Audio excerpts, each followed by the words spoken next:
The nausea hit me somewhere around mile marker 47 on I-90, and it wasn't the quiet kind. It was the kind that announces itself with a cold sweat at the back of your neck, the kind that gives you about 11 seconds of warning before your body makes a decision you have no say in. I pressed my hand flat against my mouth and made a sound that wasn't quite a word. "Pull over," I managed. My husband kept driving. "I need you to pull over now, please." He exhaled through his nose the way he always did when I inconvenienced him. Slow, controlled, like he was doing me a favor by not saying what he was actually thinking. Then he moved to the right lane. The car rolled onto the gravel shoulder, and I had the door open before we'd fully stopped. I was on my hands and knees on the side of the highway when his mother spoke from the back seat. "She does this for attention," she said. Not quietly, not to herself. I was 8 weeks pregnant and sick enough that the ground felt like it was tilting, and that woman said I did it for attention. I don't remember exactly how long I was out there. Long enough that a truck blew past, and the gust of wind nearly knocked me sideways. Long enough that I started to feel slightly human again, the way you do after morning sickness passes. Hollowed out and embarrassed and strangely calm, I wiped my mouth with the back of my hand and stood up. The car was gone. I stood there on the shoulder of I-90 with semi-trucks shaking the air around me, and I thought, very clearly, they left. My purse was in the car. My phone was in the car. My jacket was in the car. My husband of 4 years and his mother had driven away while I was being sick on the side of the road. And I was standing there in a cardigan in 50-degree Washington air, with nothing but the contents of my pockets, which turned out to be a gas station receipt from 2 days ago and a hair tie. A blue minivan slowed down and a woman my mother's age rolled her window down. "Honey, are you okay?" I was not okay. I was the opposite of okay. But I said, "I'm fine, could I borrow your phone for 1 minute?" She handed it over without hesitating. Her name was apparently Grammy, because that's what the wallpaper said, surrounded by 3 gap-toothed grandchildren. I called my best friend. She picked up on the second ring. "It's me," I said. "Something happened. I need you to listen." My best friend has known me since we were assigned to the same lab table in 9th grade biology. She has seen me through 2 breakups, a car accident, my father's funeral, and the night I accidentally dyed my hair the color of a traffic cone. She is not someone who panics. She is someone who says, "Okay, here's what we're going to do," and then actually does it. "I'm looking up the nearest town to mile marker 47 on I-90, she said, while I was still explaining. "There's a gas station, Petro Travel Center, about a mile east of where you are. Can you walk a mile?" I looked down at my flats. "I can walk a mile. I'm booking you a rental car right now. I'm putting it on my card. Don't argue with me." I didn't argue with her. The woman in the minivan offered to drive me to the gas station. I let her. She didn't ask questions, just turned up the heat and handed me a granola bar from the center console, and told me her late husband used to say that kindness costs nothing.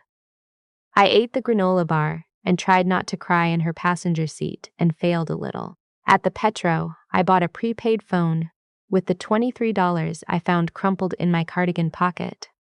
I'd shoved it in there at a farmer's market 2 weekends ago and forgotten about it. $23 was exactly enough for the cheapest prepaid option they had. The man at the counter didn't comment on the fact that my eyes were red and my knees were still dirty from the gravel. He just said, "You want the receipt?" And I said yes and took it. I called my best friend back from the new number. She'd already sent a confirmation to her email for a rental car at the Ellensburg location, 20 minutes away. She'd also, she told me, calmly, screenshotted every text my husband had ever sent her complaining about me. "Just in case." "Just in case of what?" I asked. "Just in case of exactly this," she said. The drive back to Seattle took 2.5 hours. I had a lot of time to think. My husband, I'll call him that because I couldn't yet make myself think of him differently, had not always been the man who drove away on I-90. Or maybe he had been, and I'd just been looking at him from the wrong angle for 4 years. We'd met at a work conference, which felt almost embarrassing to admit now, like something from a movie that doesn't quite know what it wants to be. He was funny at first. attentive. He remembered small things: my coffee order, the name of my childhood dog, the fact that I hated the smell of vanilla candles. I thought that meant he loved me. Later, I would understand that some people memorize details the way they memorize passwords. Useful tools, not affections. His mother had never liked me. She'd made that clear in the particular way some women do. Never directly, never in a way you could point to and say, that, right there, that's what she said, but in the accumulated weight of small moments. The comments about my cooking that were technically compliments. The way she'd look at my stomach in the early months of our marriage, before I was pregnant, and say nothing. The Christmas she gave me a self-help book called The Gracious Wife, and watched my face when I unwrapped it. When we'd found out about the pregnancy, I'd made the mistake of hoping. I'd thought maybe this would be the thing that softened her. Maybe a grandchild would be the bridge I'd been trying to build for 4 years. I was wrong about that. The trip to Spokane had been her idea. Her college roommate's retirement party, she'd said, and would we drive out with her, make a weekend of it? I'd said yes, because I always said yes to things I didn't want to do, because I was still, somehow, trying. My husband said yes, because he said yes to everything his mother asked. That was the architecture of our marriage. And I'd spent 4 years telling myself it was something else. The sickness on the highway wasn't even the first time. I'd been sick every morning for 6 weeks. He'd learned to simply wait in the car. I got home at 8:17 in the evening. Our house, technically my house, because I'd bought it 2 years before we married and never added his name to the deed, a fact my father had insisted on with a quiet firmness that I'd thought was excessive at the time, was dark. I let myself in through the garage with the code and stood in the kitchen with the lights off for a moment. Then I turned them on. I went to the guest room, the one we'd been setting up as a nursery, and I sat on the floor with my back against the wall and my new prepaid phone in my hand. My best friend had already texted 3 times. "You home? You okay? Call me when you're in," I called her. "He's been trying to reach you," she said. "He texted me asking if I'd heard from you." "What did you tell him?" I told him my phone had been acting weird and I'd call him back. A pause. "He also called your mom?" "He what?" "Don't worry, she didn't answer, and I already called her and told her the short version." My mother's short version was probably not that short. My mother has opinions about my husband that she has been politely withholding for 4 years, and I had the sense that the floodgates were about to open. "I need you to do something for me," I said. "Already on it. I haven't told you what it is. It doesn't matter. Whatever it is, already on it."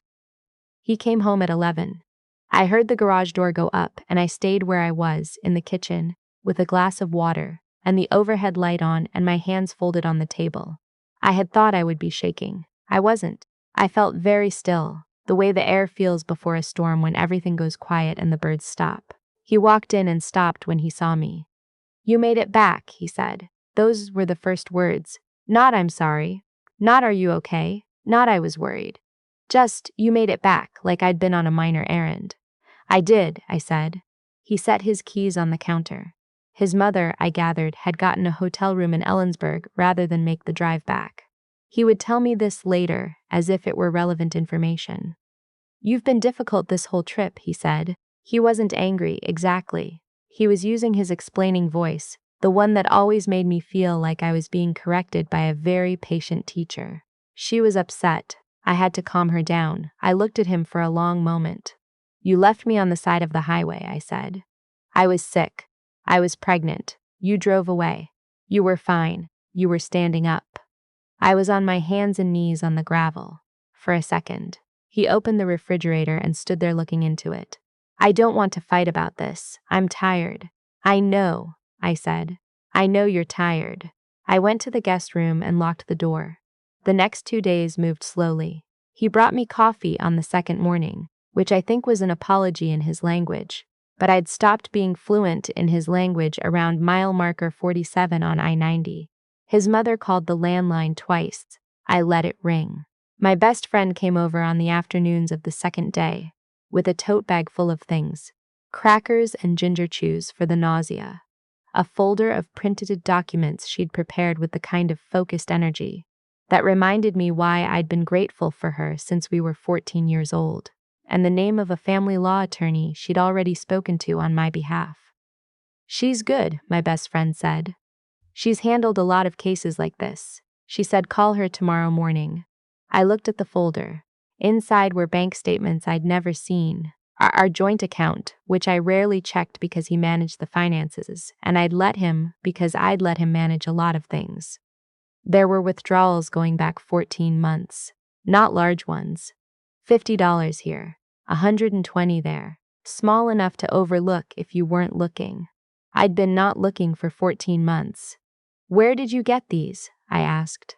"I have your login," she said. "You gave it to me 2 years ago when you had your surgery and needed someone to pay your bills. You never changed it." I sat with that for a minute. "He's been sending money somewhere," I said. "Regularly," she said. "Same amount, same account every month." "Do you know whose account?" She looked at me steadily. "The attorney will." I called the attorney the next morning. Her name was Willa, and her voice was the kind that made you feel immediately that she had seen everything and was not rattled by any of it. "Tell me everything," she said. "Start wherever feels right." I started at mile marker 47. She listened without interrupting. When I finished, she asked 3 questions. Was my name on the mortgage? Did we have children? Was I currently employed? I was the sole name on the mortgage. No children yet. And yes, I was a hospital administrator, had been for 6 years, and I made more than my husband, a fact that had always sat between us like furniture no one wanted to rearrange. "Okay," Willa said. "Here's what I need you to do." She told me to change the locks. She told me to open a separate bank account that day, in my name only, and have my next paycheck direct deposited there. She told me to take photos of everything of value in the house. She told me not to tell my husband any of this yet. "And those transfers?" I asked. "I'm going to find out where they've been going," she said. "Give me 48 hours. He noticed the locks on a Thursday evening. He stood at the front door with his key not working and texted me. "Something wrong with the lock?" I texted back from the kitchen. I changed them. 3 dots appeared, disappeared, appeared again. He knocked. I opened the door. "What is this?" he said. "Come in," I said. "Sit down. There are some things I need to tell you." He sat at the kitchen table, the same table where I'd sat 2 nights ago, waiting for him to come home, and I stayed standing because I wanted to, because I could. "I spoke to an attorney," I said. The color shifted in his face. "I've filed the paperwork to begin divorce proceedings. You'll receive something official in the next few days, but I wanted you to hear it from me first." I paused. "As a courtesy." "This is insane," he said. "Because of one argument on a road trip. Because of 14 months of transfers from our joint account to an account I've now confirmed belongs to a woman in Redmond." I watched his face. "Because of 4 years of your mother treating me like an afterthought in my own home. Because of a highway in Washington where you drove away from your pregnant wife and told yourself she was fine." Silence. "And because this is my house," I said. "My name, my deed, my mortgage payments mostly for the past 3 years, which means you'll need to make other arrangements." He found his voice eventually. He said things. He said a lot of things. He cycled through disbelief and anger, and something that might have been close to grief. And I sat with all of it, and I didn't raise my voice once, because I was so tired of performing emotions for his benefit. When he finally ran out of things to say, I handed him a piece of paper. The address of a short-term furnished rental my best friend had found, 2 miles away. "The security deposit is covered for the first month," I said. "After that, the attorneys will sort out the financials." He left at 9:30 that night. I stood in my kitchen in the quiet and put my hand flat against my stomach.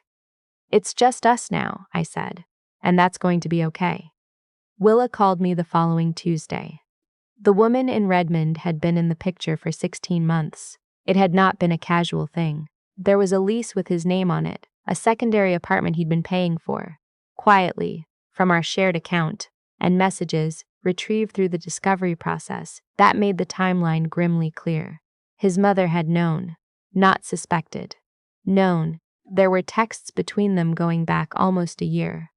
Her advising him on how to handle things, what to say to me, how long to wait before making a decision. She had sat in the back seat of that car on I-90 and called me dramatic while knowing exactly what her son was doing and had been doing for over a year. I sat with that information for a long time. I'm not sure what I expected to feel. Rage, maybe. Or that specific kind of grief that sits at the back of your throat like something swallowed wrong. I felt both of those things, eventually. But in that moment, on the phone with Willa, what I felt most was a strange clarifying calm, like the last piece of a puzzle clicking into place and finally revealing the picture. It hadn't been a good picture, but at least now I could see it. The divorce took 8 months. It was not easy. Nothing about it was easy. There were weeks when the pregnancy nausea and the legal proceedings and the loneliness of a house that used to have 2 people in it, all compressed into a single gray weight that I carried from morning to evening. My mother drove up from Portland and stayed for 2 weeks in February, and cooked things and didn't say I told you so even once, which is the most love I have ever felt from another human being. My best friend came over every Thursday with takeout from the Thai place we'd been going to since college, and we watched old episodes of competition baking shows. And sometimes I fell asleep on the couch, and she would just turn off the lights and let herself out. I worked. I was good at my job. I had always been good at my job, and the hospital didn't care that my marriage was ending, which was oddly comforting. Numbers didn't have opinions. Spreadsheets didn't need to be managed. His attorney tried twice to argue for a share of the house. My attorney handed them the deed, the mortgage history, and 6 years of bank records, showing my contributions versus his, and that argument stopped. He got a settlement from the joint account split. He got his car and his clothes, and the sectional sofa his mother had given us as a wedding gift, which I'd never liked. I got the house. I got the savings I'd been building separately for 2 years before I even knew what I was building them for. I got full legal clarity on custody when our daughter arrived, parenting plan, clear and documented and enforceable, because I wasn't going to leave anything undefined again. Our daughter was born on a clear October morning. My best friend was in the room. My mother was in the waiting area. Willa sent flowers. I held this small, red-faced, enormously loud person in my arms, and she looked up at me with the unfocused gaze of the freshly arrived, and I thought, "You will never be left on the side of a road. I will never drive away from you. I promise you that." He sees her on the schedule we agreed to. He is, to his credit, present for those hours. His mother has met her granddaughter twice, and I am polite at every handoff, because my daughter is watching and will remember the texture of how the adults in her life behave when things are hard. I still live in my house. I painted the nursery a warm yellow, not the pale green we'd agreed on together, because that had been a decision made with a person who no longer lived here. I was allowed to change my mind. I planted tomatoes in the backyard this spring, which I'd always wanted to do, and somehow never gotten around to. They're doing well, the tomatoes. Last month, a coworker asked me how I was doing. The careful, slightly sideways way people ask when they know things have been hard. I thought about it for a real moment before I answered. "I'm good," I said, and I meant it in the way I hadn't meant it in a long time. Not fine, not getting through it, not okay considering, but actually, genuinely in the plainest possible sense, good. I'd lost something. I was still losing things sometimes, in small ways, on random Tuesdays when the quiet got too quiet and I couldn't remember which version of my life I was currently living. Grief doesn't follow a schedule. It doesn't wait for convenient moments. But underneath it, steady as anything, was the simple fact that I was still here, in my house, with my daughter and my tomatoes and my best friend's Thursday Thai food. And the woman on the side of I-90 had walked a mile in November and kept walking. That, I decided, was enough.